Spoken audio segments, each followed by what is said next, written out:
하나님의 은총과 복이 여러분들에게 함께 하시길 예수님 이름으로 축원합니다. 그리고 귀한 특창 들려주셔서 감사합니다. 우리가 보면서 설 명절인데 또 복에 관계되어 있는 특창을 해주시니까 올 한 해 복을 많이 받으셔야 될 것 같습니다. 오늘 여러분의 삶에 하나님의 은혜가 함께 하시길 진심으로 예수님의 이름으로 축원합니다. 오늘 제 설교 제목을 뭘로 잡을까 하다가 그리스도와 함께 다시 시작하라 라는 제목으로 함께 은혜를 나누길 원합니다. 벌써 올 한 해가 시작된 지 한 달이 지났습니다. 그냥 하는 거 없이 지나갔어요. 근데 2월 달에 뭐 해야 되지? 이런 생각이 들었습니다. 2월 달엔 저희가 한 해를 어떻게 잘 준비할 건지 각 부서별로 여러 가지 일들을 좀 계획하고 있는데 그것들을 가지고 서로 논의하고 이러는 것들에 대해서 준비하고 있습니다. 그러면서 무슨 생각이 드냐면 올 한 해를 시작하는 게 중요한 게 아니라 내가 예수 그리스도와 함께 뭔가를 다시 시작하는 건 중요하리라고 생각해서 제목을 정했습니다. 성도 여러분은 부자가 되고 싶으십니까? 그런 마음이 있죠. 근데 이 옛날 동유럽의 유대인가에 보면은 가난뱅이와 갑부 그리고 러시아의 황제의 차이에 대해서 써놓은 것이 있습니다. 여기에 보면 이렇게 말합니다. 가난뱅이는 안식일 전날 밖에는 새 셔츠를 입지 못한다. 갑부는 매일 새로운 셔츠를 갈아입는다. 로스차일드 남작은 하루에 3번 셔츠를 갈아입는다. 황제는 시중을 드는 사람이 붙어 있어서 쉴 새 없이 연달아 새로운 셔츠를 갈아입는다. 여러분 이러면 살 수 있을까요? 없을까요? 힘들겠죠. 가난뱅이는 아침 일찍 일어나 조반을 든다. 로스차일드 남작은 오후 2시나 3시경에 자고 나서 조반을 든다. 황제는 꼬박 하루를 자고 나서 다음날 조반을 든다. 이렇게 말합니다. 또 하나 있습니다. 가난뱅이가 낮잠을 잘 때는 마누라가 깨우게 돼 있다. 갑부는 침실 밖에 심부름꾼이 한 사람 서 있어서 낮잠에 방해가 되지 않도록 망을 보고 있다. 로스차일드 남작쯤 되면 12인의 종이 집안 가득 망을 보고 있어서 누구도 소리 내지 못하도록 하고 있다. 황제는 침실 앞에 한 개 연대의 병사가 늘어서 있어서 큰 소리로 조용! 조용! 하고 소리를 치고 있다. 누가 좋습니까? 가난뱅이가 좋습니다. 돈 많다고 해서 좋을 것이 없는 것 같습니다. 이게 유대인들 사이에 들려주는 이야기지만은 정말 그리스도인들로 살아가면서 사람들이 여러 가지 꿈이 있으리라고 생각합니다. 잘 되길 원하고 부자 되길 원하는 사람들이 있을 거고 어떤 사람은 현실에 만족하는 사람이 있을 거라고 생각합니다. 그러나 여기 성경 본문에 나와 있는 야곱은 꿈이 있는 사람입니다. 정말 남들보다 행복하고 또한 남들보다 복을 많이 받는 사람으로 살고 싶은 욕심에 사는 사람이었습니다. 근데 그가 창세기 29장 1절에 가면 그의 말하는 게 다릅니다. 같이 읽어볼까요? 시작. 야곱이 발행하여 동방 사람의 땅에 이르러 라고 말합니다. 여러분 여기 발행이라고 말하는데 아까 노장로님이 읽으실 때 뭐라고 말했어요? 길을 떠났다라고 얘기하죠. 여기에 있는 발행이라는 말이 뭐냐면 그냥 보통의 걸음을 말하는 것이 아닙니다. 군인들이 걸을 때 어떻게 걸어가냐면 힘있게 착착착착 이렇게 걷잖아요. 바로 그 걸음을 말하는 것입니다. 아무런 걱정도 없이 염려도 없이 한 걸음 한 걸음 기분 좋게 걸어가는 그 사람의 모습을 이야기하는 것입니다. 우리가 잘 아는 것처럼 야곱은 아버지도 속였고 형도 속였습니다. 그런데 그가 한순간의 사건으로 그의 발걸음은 정말 가벼워졌습니다. 그리고는 형에게부터 도망가 나와서 이틀 후에 베델이라는 곳에 도착했는데 그곳에서 하란까지의 거리가 몇 킬로라고 말하고 있어요? 720km예요. 여러분 720km 걸어보신 적이 있으신가요? 100km는 걸어보셨죠? 전 한 300km는 걸어봤던 것 같습니다. 300km 걷는데 죽겠어요. 이게 발에 물집도 잡혀가지고 걸을 때마다 그 고통이 얼마나 심한지 모릅니다. 걸으면은 아무 생각 없이 갔다 보면 마비가 되고, 또 있다가 또 쉬면은 발이 아프고, 걸으면 또 마비가 되고, 이런 일이 너무 잦아져서 이 걷는 것들이 굉장히 싫을 때가 있습니다. 근데 이 720km를 걸으려면 약 3주일 정도를 걸어야 된답니다. 그 걸어가는 걸음이 얼마나 행복했는지 그는 발행했다고 말합니다. 그리고 또한 그가 그것으로 끝난 것이 아니라 정말 그전에는 이곳으로 갈 때의 걸음은 좀 다른 걸음이었습니다. 우리가 잘 아는 것처럼 과거에 이삭의 결혼을 위해서 떠난 엘리멜렉이 그 길을 비슷하게 걸었습니다. 그때 갈 때 그의 걸음은 은금과 폐물과 의복을 잔뜩 가지고 그곳으로 가서 부인을 얻기 위해서 그곳으로 간 걸음이었습니다. 근데 이 야곱의 걸음은 재물이 있나요? 아무것도 없어요. 도망자의 입장은 아무것도 없습니다. 누군가 도와주지 않으면 그 길을 걸어갈 수 없는 길입니다. 철저하게 가난하고 아무것도 없는 그의 삶이기 때문에 그에겐 기대할 것도 없는 삶입니다. 그런데도 그는 발행했다고 말합니다. 저는 여기 계신 모든 분들이 하나님의 백성으로서 진짜 야곱이 경험했던 발행의 경험을 하시는 주의 백성 되시길 간절히 바랍니다. 세상에 있는 걱정과 세상의 염려를 하나님을 만남과 동시에 다 해결하고, 그리고 그의 걸음이 자유로웠던 것처럼 여기 계신 모든 분들의 한 해의 걸음이 자유로운 하나님의 백성이 되시길 간절히 바랍니다. 마태복음 28장 10절에서 11절에 보면 이렇게 말합니다. 같이 읽어보겠습니다. 시작. 야곱이 브엘세바에서 떠나 하란으로 향하여 가더니 한 곳에 이르러는 그 해가 진지라. 거기서 유숙하려고 그곳에 한 돌을 가져다가 베개로 삼고 거기 누워 자더라. 여기 본문에 보면은 야곱이 형을 피해서 도망 나와서 이제 하란으로 향하던 중간에 그가 유숙할 곳을 찾았다고 말합니다. 형을 떠나서 이틀 동안 지나오는 동안 그는 편안한 걸음을 걷지 못했어요. 사람들을 피해 다녔지요. 그러면서 했던 많은 스트레스와 피곤함이 한꺼번에 몰려왔습니다. 그래서 그는 그곳에서 잠이 드는데 그의 머리를 누울 자리는 돌이 있습니다. 돌에 머리를 기대고 자는 그의 모습을 생각하면 그의 걸음이, 그의 피로가 얼마나 힘들었을지 생각해 보게 됩니다. 그런데 여기에 보면 예언의 신에 그의 삶이 얼마나 고통스러웠는지 그의 모습을 다음과 같이 말합니다. 야곱이 외로운 여행길에 올랐을 때 마음에는 깊은 고민이 있었다. 그는 손에 지팡이만 쥔 채 거친 떠돌이 족속들이 살고 있는 지방을 통과하여 수백 리를 여행해야 하였다. 가책과 겁에 질린 그는 성난 형이 자신을 따라오지 못하도록 사람들을 피하였다. 그는 하나님께 그에게 주시기를 목적하신 축복을 영원히 잃어버릴까 봐 두려워하였다. 게다가 사단은 가까이서 그를 시험하려고 하였다라고 말합니다. 도망가는 길이 편했다는 거예요? 불편했다는 거예요? 불편했다는 것입니다. 그가 그것으로 도망가는 길이 사단이 그를 시험하기 위해서 준비했을 뿐만 아니라 사람들의 눈을 피하기 위해서 그는 얼마나 많은 노력을 했는지 모릅니다. 왜냐하면 그 형에게 자기가 지금 어디로 가고 있는지 알려주면 형이 당장이라도 쫓아와서 죽일 것 같으니 그는 자신의 목숨이 지금 촌각에 달한 사람이 된 것입니다. 그래서 자신이 살기 위해서는 철저하게 사람의 눈을 피해야 되는 그런 상황에 있는 것입니다. 그런데 예언의 신에는 또 하나를 더 첨가합니다. 그는 자신이 쫓겨난 사람이라는 것을 느끼고 이 모든 재난이 자신의 잘못된 행동으로 인하여 자신에게 이르렀다는 것을 알았다. 절망의 어두움이 그의 영혼을 억눌러 그는 기도할 용기조차 없었다.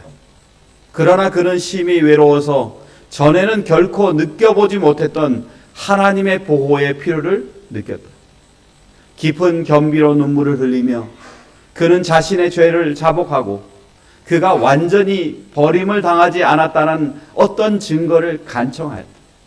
그래도 그의 범민은 하는 마음은 위안을 찾지 못하였다. 어쩌면 이 야곱의 모습을 통해서 저희가 한 가지 좀 생각해 봐야 될 건 우리가 세상을 살아가는 모습입니다. 세상을 살아가면서 우리는 우리가 가는 길을 알지 못해요. 그리고 두 번째는 우리가 정말 어떤 때는 하나님께 기도하지 못할 만큼 고통을 느낄 때가 있습니다. 세 번째는 하나님께 기도하고 싶은데 누군가 기도해 줘야만 이 시련을 겪어가야 되는 그런 사람도 있습니다. 그런데 여러분, 정말 자신의 잘못으로 인해서 생긴 이 문제를 자기 스스로 해결할 수 없기 때문에 야곱은 하나님께 회개했다고 말합니다. 눈물 흘리고 회개하였지만 그것들이 받아졌는지 안 받아들였는지 그것들을 알지 못한다는 것입니다. 그리고는 그는 그곳에 쓰러져서 누군가는 자기를 봐주길 바라는 마음으로 있는 것입니다. 근데 여러분, 그가 거기에 주저앉았을 때 그곳으로 끝나는 것이 아니라 하나님께서 그를 지켜보고 있다는 것입니다.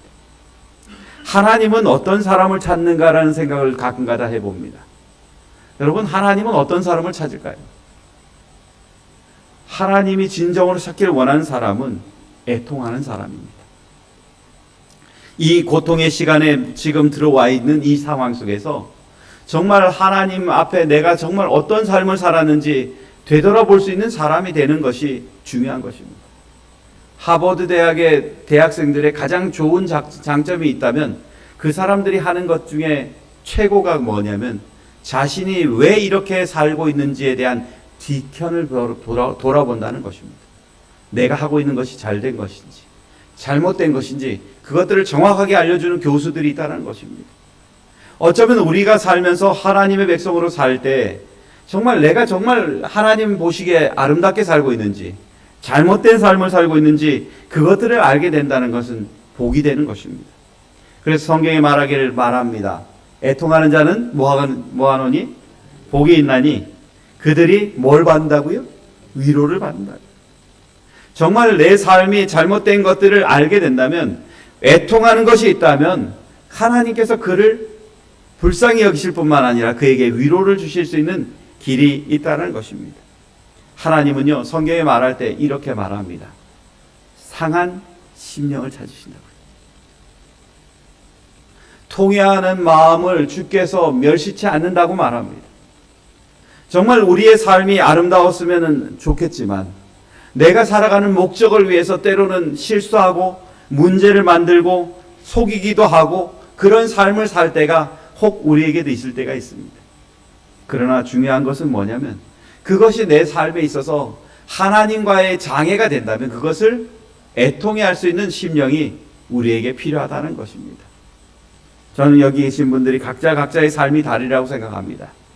그러나 그 삶 속에 하나님과의 관계가 멀어지는 일이 있다면 오늘 애통의 복을 누리시는 하나님의 백성이 되시길 간절히 바랍니다. 신라 14대 헌강왕 때요, 나라의 인재를 등용하던 관리였던 사람이 있었습니다. 그 사람의 이름이 춘공입니다. 근데 어느 날 춘공이 병을 얻어가지고요 37일간 휴가를 얻었습니다. 그리고는 휴가를 얻고 쉬고 있는데 그 집에 방문한 사람이 녹진이라는 사람이 방문합니다. 그리고는 이 사람에게 얘기하기를 당신의 병을 고쳐주기 위해서 내가 하나 얘기를 해드리길 원한다고 하는 것입니다. 그 얘기가 이겁니다. 같이 읽어볼까요? 시작. 목수가 집을 지을 때 곧고 굵은 나무들을 기둥으로 쓰고 굽고 삐뚤어진 나무들은 석가래로 쓰는 것을 보았다. 만일 삐뚤어진 나무를 기둥으로 써서 지은 집에 목수가 산다면 그는 늘 불안함 속에 지내게 될 것이다. 왜냐하면 그 집은 반드시 무너지기 때문이다. 여러분은 집을 지을 때 어떻게 짓습니까? 아주 튼튼하고 좋은 나무들을 기둥으로 세워서 집을 지을 것입니다. 그런데 여기에 쓰여져 있는 말 속에는 이것이 있습니다. 뭐냐면 삐뚤어진 나무, 쓸모없는 나무를 기둥으로 세우고 사는 목수의 삶은 어떻다고요? 불안하다는 것입니다. 근데 야곱이 어떤 삶이었냐면 그런 삶이었어요. 하나님을 사랑하고 정말 좋아한다고 말하지만 그의 목적을 위해서는 때로는 거짓말도 하고 형의 것을 빼앗기 위해서 그 수를 행한다는 것입니다. 하나님의 뜻과는 상관없이 그렇게 하는 것입니다. 그러니 그의 삶이 불안할 수밖에 없는 것이죠. 매번마다 불안해서 어찌 될지 모르는 그런 삶을 살아가고 있다는 것입니다. 근데 여러분, 이것으로 인해서 춘공은 감동을 받았습니다. 시험을 감독하는 사람으로서 때로는 자신도 잘못된 것들을 봤지만 덮어줄 때가 있고 그런 삶을 살며 조마조마하며 살았던 그의 모습이 있었던 것입니다. 그것이 자신에게 아무런 도움이 되지도 못하지만 그것을 가지고 그렇게 붙들고 살았던 것입니다. 그 결과 그는 진정으로 눈물을 흘렸습니다.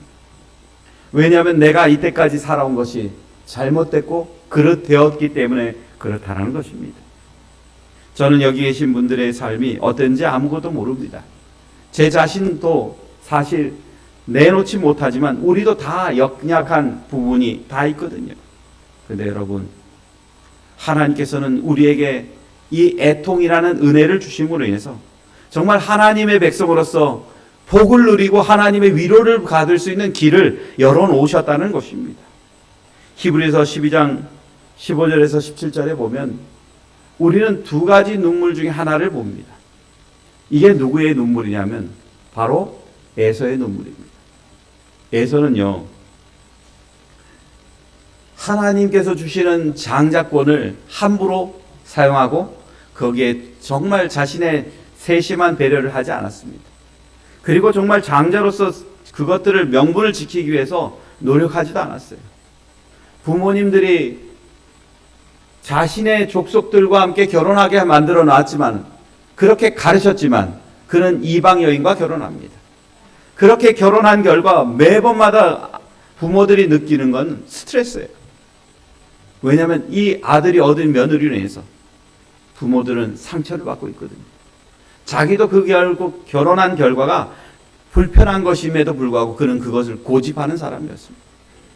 그러니 그가 당하는 이 눈물은 정말 빼앗긴 것으로 인해서 눈물 흘리지만 정작 중요한 한 가지를 잃어버리고 있습니다. 내가 하나님과의 관계 속에서 이것들을 했느냐 안 했느냐라는 것입니다. 하나님은요, 하나님의 백성을 구분하시는 분이십니다. 성경에서 말할 때 이렇게 말합니다.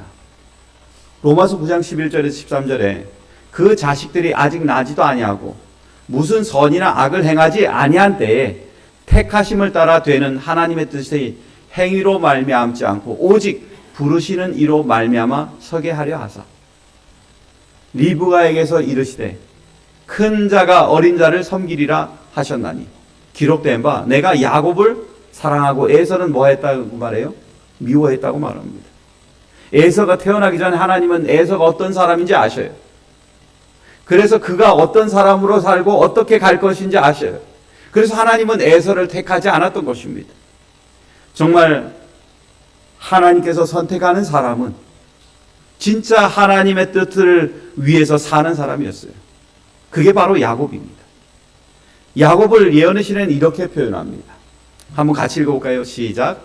반면에 사력 있고 부지런하고 집안일을 돌보며 항상 현재보다 미래를 더 많이 생각하는 야곱은 양떼를 돌보고 밭가는 일에 종사하며 집안에 있는 것을 만족스럽게 여겼다. 그의 꾸준한 참을성과 검약과 선견지명은 그의 어머니에게 높이 평가되었다. 그의 애정은 깊고 강하였으며 그의 온순하고 끈질긴 친절은 에서의 소란스럽고 우발적인 친절보다 어머니를 훨씬 더 행복스럽게 하였다. 리브야에게는 에서보다 야곱이 더 사랑스러운 아들이었다. 여러분, 야곱이 왜 하나님께서 쓰실 수밖에 없는 사람인지 예언의 시는 얘기합니다.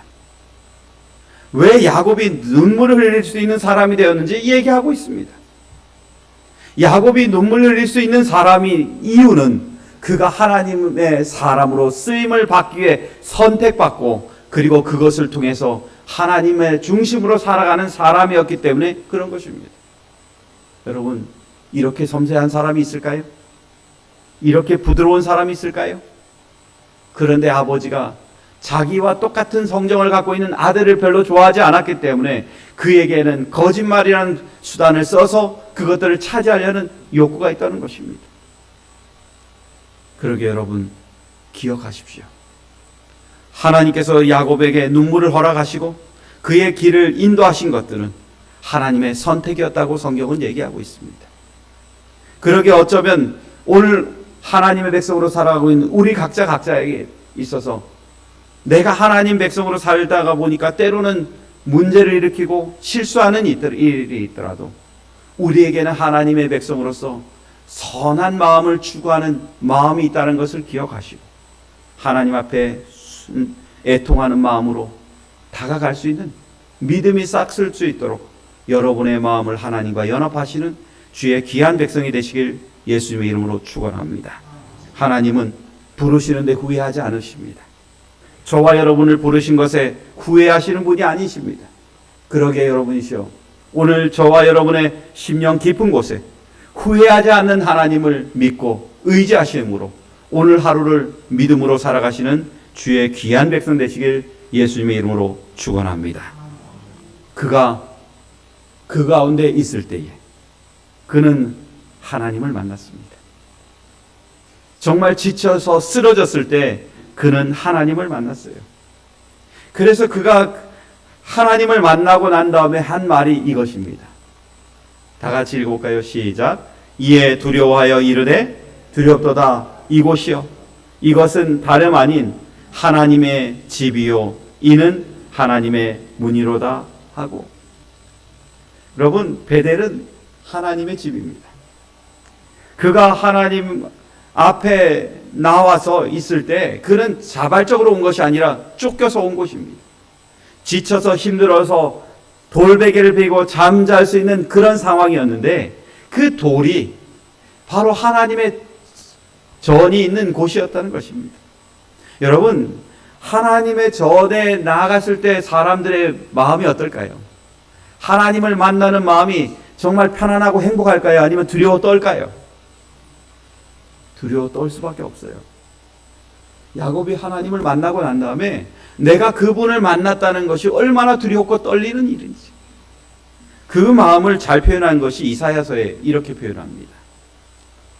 그때에 내가 말하되 화로다 나여 망하게 되었도다. 나는 입술이 부정한 사람이요 나는 입술이 부정한 백성 중에 거주하면서 만군의 여호와이신 왕을 배웠음이로다. 하나님 앞에 가면 모든 사람들이 어떻게 말하냐면 나는 부정하다라고 얘기하는 것입니다. 나는 정말 하나님 앞에 용서함을 받을 수 없고 화라는 것이에요. 그러니 우리는 하나님을 만났을 때 그런 사람이 될 수밖에 없다라는 것을 알게 되는 것입니다. 그런데 여러분, 하나님께서 왜 그곳에 야곱이 머물게 하셨을까요? 왜 그곳에서 나타나셨을까요? 성경은요, 사도 바울을 통해서 이렇게 말합니다. 우주와 그 가운데 있는 만물을 지으신 하나님께서 천지의 주제이신 손으로 지은 전에 계시지 아니하시고 또 무엇이 부족한 것처럼 사람의 손으로 섬김을 받으려는 것이 아니니 이는 만민에게 생명과 호흡과 만물을 친히 주시는 이심이라. 인류의 모든 족속을 한 혈통으로 만드사 온 땅에 살게 하시고 그대의 연대를 정하시며 거주의 경계를 한정하셨으니. 빨간색 같이 읽겠습니다. 시작. 이는 사람으로 혹 하나님을 더듬어 찾아 발견하게 하려 하심이로되 그는 우리 각 사람에게서 멀리 계시지 아니하도다. 여러분, 야곱이 가장 힘들어하는 그 순간에 그에게서 가장 가까이 계신 분이 하나님이셨어요. 전에 계시지 않고 그의 가까운 곳에 오신 것입니다. 그리고 또한 그를 통해서 하나님을 더듬어 알 수 있도록 그렇게 길을 열어놓으신 것입니다. 그게 우리 하나님이세요. 하나님의 전 속에 있는 것들은 가장 중요한 것이 뭐냐면 하나님을 알고 사랑하는 것이라는 것입니다. 여러분, 하나님의 전에 들어가기 전까지는 사람이 두려울 수 있습니다. 그러나 하나님의 전에서 정말 자신의 죄를 용서받고 나오는 자의 마음은 가볍습니다. 오늘 우리의 삶이 하나님과의 관계 속에서 그곳에 깊이 들어간다면 우리는 하나님의 뜻이 무엇인지 알고 행복한 그리스도인의 삶을 살 수 있는 것입니다. 하나님은요, 저와 여러분을 짐지게 만들려고 하지 않습니다.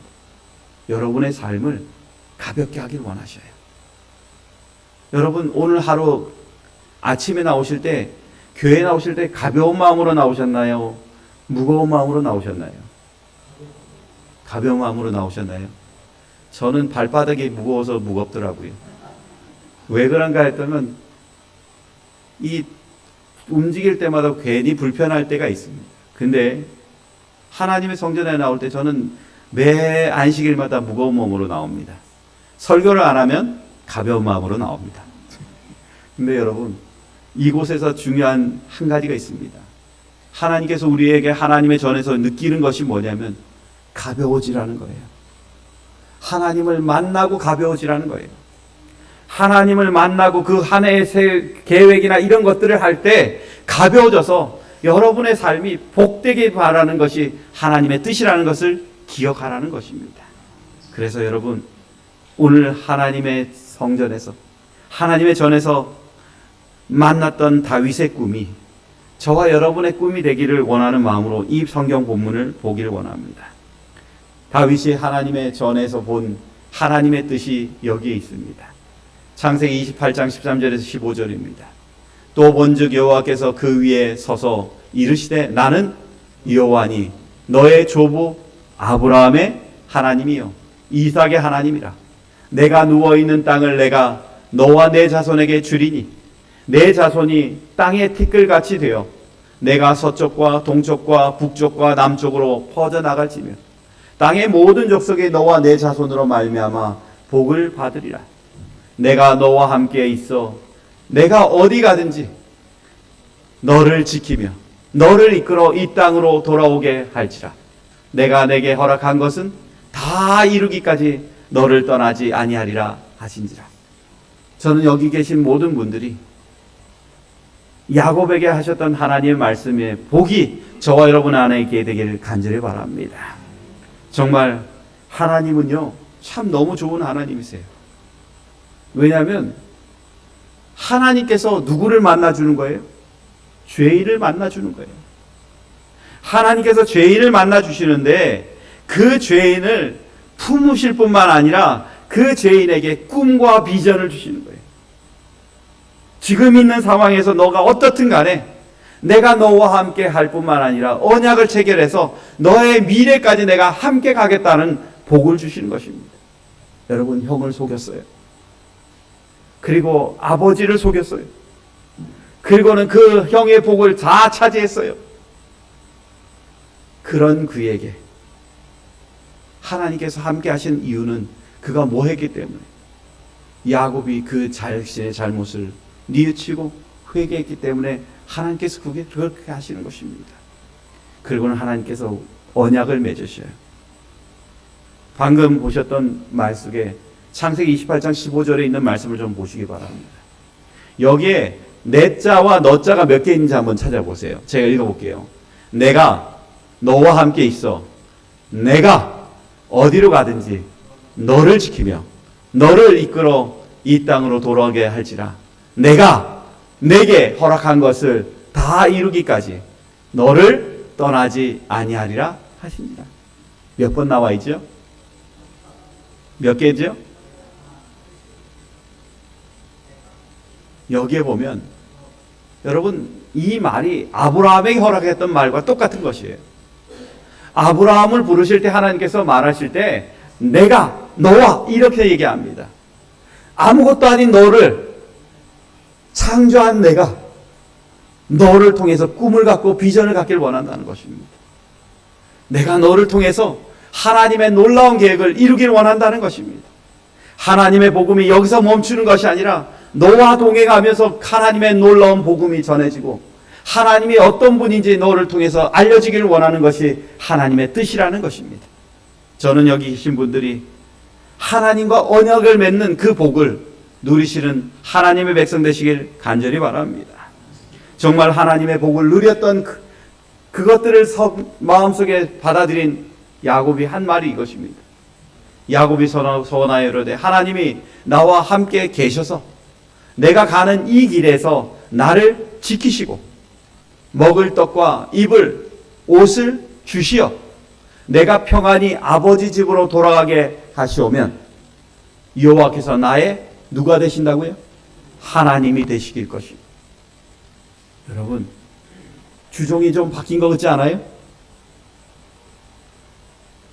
하나님이 내 하나님이 되셔야 되는데 하나님이 야 너 요거 들으면 너 내 백성이 되는 거야 라고 얘기해야 되는데 여긴 반대로 얘기하고 있어요. 야곱이 얘기하기를 하나님 그렇게 해주시면 하나님은 내 하나님이 되십니다 라는 것입니다. 여러분 우리 하나님은 그렇게 좋은 하나님이세요. 조악진의 하나님이 되시는 것이 하나님의 기쁨입니다. 여기 계신 집사님, 장로님 그리고 성도들의 하나님이 되는 것이 하나님의 기쁨입니다. 여러분에게 축복하실 뿐만 아니라 여러분과 함께 동행하시는 하나님, 그 하나님이 되시는 것이 하나님의 기쁨인 것을 기억하시고 오늘 우리 하나님을 사랑하시고 따라가시는 주의 백성 되시길 간절히 바랍니다. 두 번째는 이렇게 말합니다.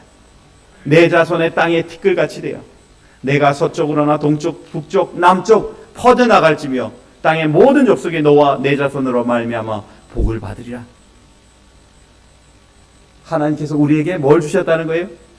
복의 통로가 되게 하셨다는 것입니다.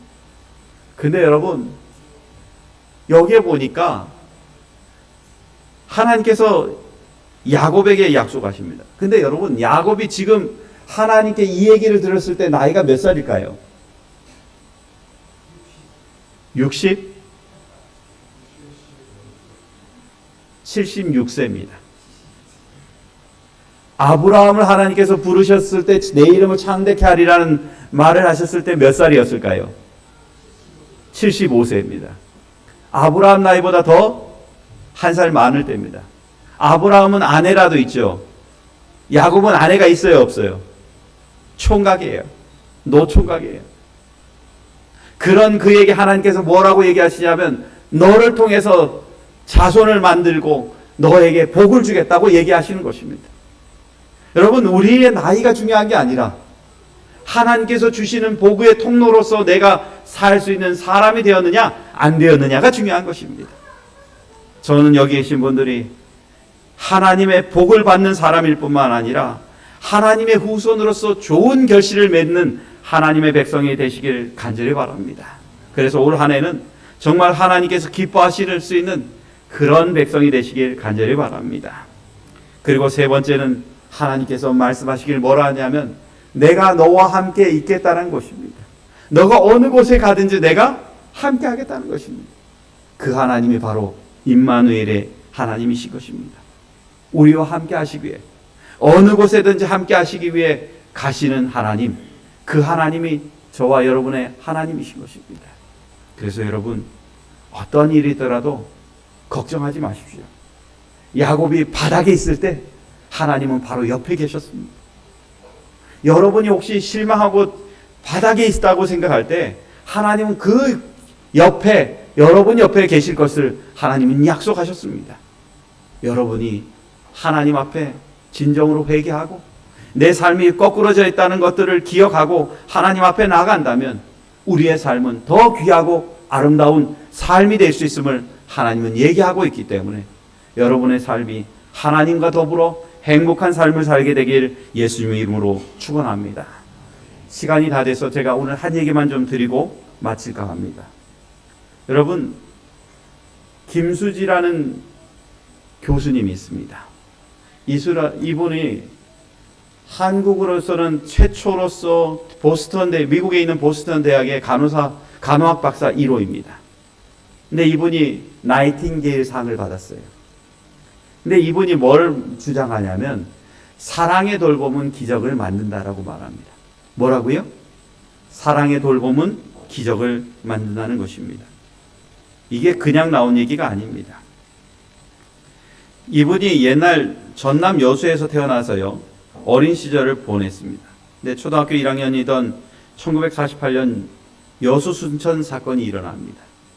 그때에 초등학교 1학년이었던 이 당시에 갑자기 반란군이 오더니만 이 사람들에게 있어서 한 교실당 50명에서 60명씩 다 가둬놓는 것입니다.